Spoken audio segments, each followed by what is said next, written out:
24 ঘন্টার ভিতরে দোয়া কবুলের সবচেয়ে আদর্শ সময়, যে সময়ের দোয়া কবুলের সম্ভাবনা সবচেয়ে বেশি, সেটা হলো ভোর রাতের সময়টা। আল্লাহ সুবহানাহু ওয়া তাআলা ডেকে ডেকে বান্দার ক্ষমা ঘোষণা করেন, বিপদ আপদ দূর করেন, অসুখ বিসুখ দূর করেন। এই সময়টা হলো রাতের শেষ প্রহর, ফজরের আগের সময়টা, তাহাজ্জুদের সময়টা। 11 মাস ধরে আমরা নানা ব্যস্ততার অজুহাতে আমাদের তাহাজ্জুদ পড়ার সুযোগ হয় না, ভোর রাতে ওঠার সুযোগ হয় না। ভাইরা আমার, রমাদানের মাস, আপনি তো সাহরি খাইতে প্রায় প্রতিদিনই উঠছেন।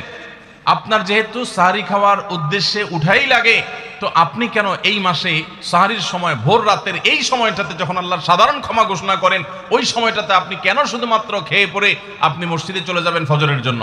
অবশ্যই আপনি সাহরি খেতে উঠলে 2-5 মিনিট সময় বের করে বিশেষভাবে আল্লাহর কাছে দোয়ায় মনোনিবেশ করবেন। আমাদের একটা বড় ভুল হলো, সাহরির এই সময়টাকে দোয়ায় আমরা মনোনিবেশ করি না। সম্ভব হলে 2 রাকাত নামাজ পড়েন, 4 রাকাত নামাজ পড়েন।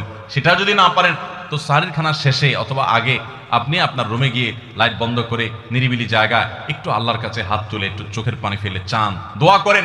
দোয়ার এই সুযোগটা 11 মাস আপনি পান না, রমজান মাসে সাহরির উসিলায় পেয়েছেন, তো আপনি সেই সুযোগটা কেন হাতছাড়া করবেন? আমি বিনয়ের সাথে বলতে চাই, একজন মানুষের যেন আমরা এই সুযোগটা হাতছাড়া না করি।